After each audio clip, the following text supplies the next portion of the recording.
3 shooting stars fell from the sky at exactly the same moment as I ask, am I working for the right team? Hi, I'm Elizabeth Eleanor, and I've been an intuitive empath for over 27 years.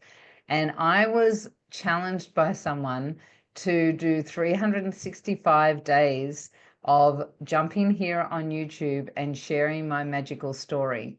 Because when you have the ability to connect in with your higher self, with the magic of the universe, then you have the ability to step beyond what we think is normal and move into not just coincidences, but synchronicities, because now you're aligned with your higher self. Now you're aligned with the universe and your soul's path. So I've been sharing, and day 7, right? This is day 7. So what an appropriate time to share what I thought was an instrumental or incremental, whatever the word is. This is raw and real, and this is me. Incremental moment in my life. And that is the very reason why I'm here, because I was doing past life aggression training with this teacher of mine, and I got to the point where I was pulling a lot of the layers off and releasing a lot of the stuff. And I started facilitating past lives as well. So I started doing regressions with people as well. But here's the thing, I didn't actually believe in any of it. I didn't believe that I had any ability. I didn't actually believe that we were going anywhere. I don't know what I believed. I just know that my innocence was that I didn't really believe that what was happening. And because of that, it worked really well because I didn't have an agenda. I just was open to the experience and allowing things to happen. So here's the story of how I got 3 shooting stars, because it was a bit trippy. I was starting to do past life regression, and I was a massage therapist. I was a massage therapist for 25 years, and not at that stage. It was the start of my progress, my process. And I was working on this woman that was on the other side. I was living in Holloways Beach in far north Queensland in Australia. And I was working on this woman on a regular basis. She was a client of mine. And she asked me, she said, this thing that you're just starting to do you think it would work with my son? So she has a 15-year-old boy, teenage, and she's a single mum. And he was having challenges because he wouldn't sleep in his own room. He would sleep in bed with her, because when he went to sleep, he closed his eyes. He had eyes behind his eyes.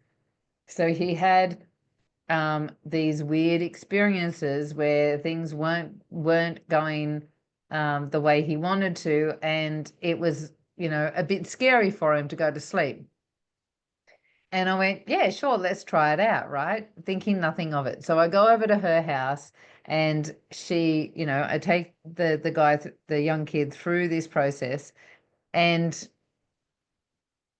as I do, and at the time I'm working with Archangel Michael, right? Again, I didn't really believe in any of it because I was hanging around people that you had to be a certain way and call in the angels a certain way and be very respectful and all of the things. And I was just being myself, and Michael would talk in my head, right? So I didn't know if I really believed that it was Archangel Michael at the time, but that's what I was saying. It was Archangel Michael, and I was working with him. And so I take this young kid into the ethers and go through the process, and he jumped from one life to the other before we could actually fix them. So he was jumping very fast. He would be in one life, and next thing he's in another. And the way we were doing past life aggression was that you would go through the process of a life and look at what was the discrepancy, what needed to be corrected, what decisions did you make in that life that you should have made, or you could have made a different decision that would have helped you to raise your vibration, but instead you made that decision and it lowered your vibration or kept you on that same timeline, and you didn't get the result that you wanted, right? And so that's a note to self, everyone, that your decisions matter in this life as well, right? And so he was jumping from one life to another, and one of the lives, he is this army guy and he's just about to jump off the cliff. But before we could dissolve that or resolve it, he jumps into another life, and I speak to Archangel Michael and say, this is a bit crazy, what should I do? And he says, it's all good, let him go, let him do it, right? He obviously knew that this was important for me as well. So we finished the regression, and I go outside. I've got my hat off. I'm back to being just normal Elizabeth, and we're outside having a cup of tea, his mum and I. And he comes in and says, when you brought me down, I came, the army guy came down, right? Now, I didn't think anything of it at the time. And as I said, this is new to me. And I went, oh, that's great. Now you've got all the qualities of the army guy. Forgetting the army guy was just about to jump off the cliff.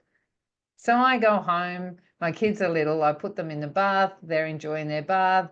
I'm making dinner. It's late at night. I get a phone call. And the mum rings me and says, could we have effed up? Right? And I'm like, what do you mean? And she said, that's not my son. She said, he's talking differently, his voice is deeper, he won't look me in the eye, and he's moving differently. He just seems very different.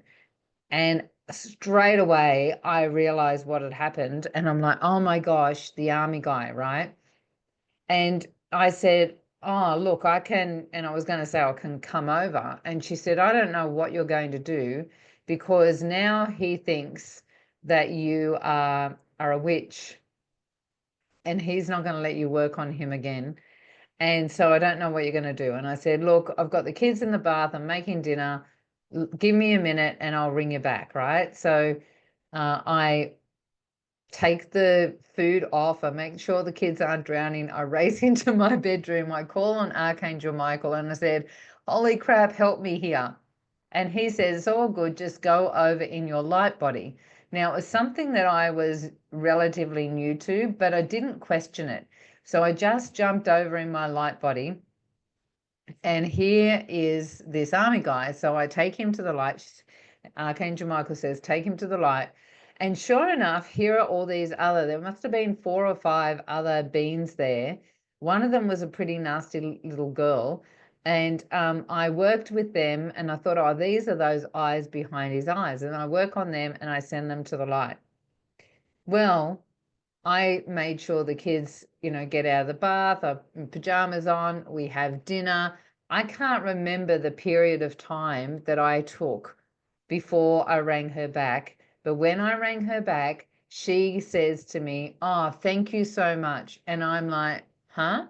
And she tells me the exact moment that I had done the work, and she was accurate. She told me, she said, I literally saw him shift. He came back, he's normal, he's back to being himself, and he went to sleep in his own bed. Now, from that moment on, he never slept in her bed again, and he was fine, and he slept in his own bed. I get off the phone and I freak out. It was one of those phones back then. I freak out. I'm like, holy crap, I am a witch. And it spun me right out. Who am I working for? Am I working on the side of the light or the dark? And at that time, I was like, I had a older woman in my life, Margaret. She was the first woman that I ever met in Holloway's Beach. And she was a Christian, and she was really deeply trying to convert me into Christianity. So you can imagine I was freaking out. Who am I working for, right? So I spent a bit of time spinning out that I was working for the wrong side. Well, that weekend, I was still trying to process it, and I was going with some friends up to the Daintree, which is a couple of hours from where I lived. For those that know, Daintree Rainforest is one of the 7 wonders, I'm pretty sure. Beautiful location. And we're all going camping. So they were already camping. They were just coming in their boat to pick me up. So I was on the side of the river at the ferry, and there's no street lights, nothing on. It's just complete darkness. I'm late at night and I'm waiting for them to pick me up. And the sky was covered, absolutely covered in stars. It was absolutely beautiful. And I'm laying on top of my car, contemplating what's going on. Where am I going with this? This is freaky. I don't know if I believe in this stuff, blah, blah, blah, blah, blah, right? Now, I also had this moment, going back a moment, I had this thing happening at the same time where I was seeing something on the side of the road that I was just completely ignoring. And so I was pretending it was a reflection post on the side of the road whenever I went into Holloway's Beach. So here I am. At the time, I called myself Liz, and I knew when Michael or someone in the spirit realm was calling me, and I could define the difference in the voice because they would call me Elizabeth, and I call myself Liz, and everyone else I knew called me Liz, right? So I'm laying on this car. It was a red, I can't remember the type of car it was, but anyway, it was this red car. I remember it. And I'm sitting there, laying there going, who am I working for? What's going on? You know, and I call out to the universe, and I'm like, I want to know that I'm working for the right side. I want to sign. And in my head, I get, Elizabeth, you know that you're working for us and for the light. You don't need a sign, right? And I was fuming. I was like, no, that's not good enough anymore. I need something. And I slammed my hand on the car door, on the car roof, and I went, I want a sign like in the movies, or I'm not going any further. I had been there for about 5 minutes, guys. The moment I said that, I have 3 shooting stars fall from the sky right in front of me. And I was there maybe 5, maybe 10 minutes after that, and nothing before and nothing after. Well, you can imagine that that was the sign I was waiting for, and that was exactly what I needed to keep moving forward. What was funny was they came and picked me up in a dinghy, right? So it was this 12-foot or 14-foot dinghy, 2 guys and a girl and me, and they picked me up on the Daintree River in the middle of the night, full of crocodiles, and we're going back, and they had taken the petrol tank with the reserve petrol out of there so that they could pick me up, and forgotten to fill up the tank.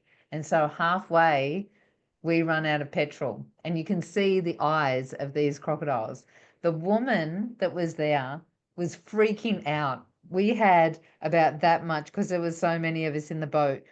We had about this much between us and the water because the boat was heavy. But I just had this moment with the stars, right? And so my whole thing was, I'm not going to die here. There is no way that we're in trouble. So I was feeling high as a kite. She's freaking out. The guys are trying to row. I was actually, at the end, I ended up being the one that rowed, because I was massaging, like 4 or 5 people a day at the time, and was one of the strongest there. And so I rowed us back to the campsite. I also was able to acknowledge that what I was seeing on the side of the road. So this is another sign that happened to me. So I want you just to take note of, there signs that the universe is giving you as well, right? Because I used to see this thing that flashed on the side of the road, and I'd pretend it was a signpost. But once I got those 3 shooting stars, that gave me permission inside myself to actually acknowledge what was going on. And I was able to say, that's a ghost on the side of the road. And so next time I went past, I was able to acknowledge this little girl in a Victorian nightdress. And I said to her, hey, hun, what are you doing?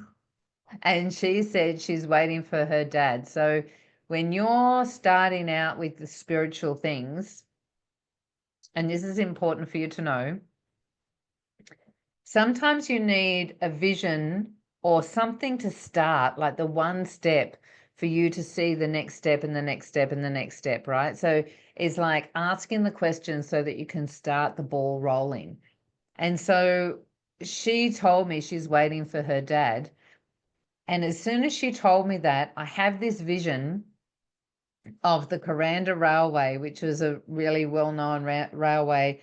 It's a tourist area up in the Kuranda Range, Tablelands, and the Kuranda Railway. So she shows me that the railway, when it was being built, it was horse and cart, and there was a horse and cart accident, and her dad had died. So I have this vision of her dad in a accident, and he dies. And as soon as I have that, I see like 50 odd people behind her, all in, ghost spirit looking people. And I'm able to say to her, hun, if you turn around, you'll find your dad. And so she turned around and zip, she went, and so did all the others, right? And I never saw them again. Again, I didn't believe in it. Well, lo and behold, 6 months later, or however long it was, I'm in Cairns with the kids, and we're having an ice cream whenever in the late evening. And about 5 o'clock or whatever it is. And they had just put in some new tourist information, and they had these big signs that were giving the history of the area. And I walked past, and here's one of how the Kuranda Railway was built. And on this sign, the information was saying it was all built with horse and cart, and there was several people that died in horse and cart accidents. And that was, for me, a verification, because I have no idea about history. I didn't know if it was Victorian nightdress era. I didn't know if it was horse and cart era. I had no idea. And so I got that verification that what I was seeing was correct. So if you have your eyes open, you have the ability to connect in and get evidence from the universe that you are on the right path. And this is how the magic starts, right? Is those confirmations. I call them now white rabbit moments, following the energy threads that are there to verify your path and to show you where the prize is, where the end result is for you. And we're all on this beautiful magical path. We're all moving from third dimension into fifth dimension.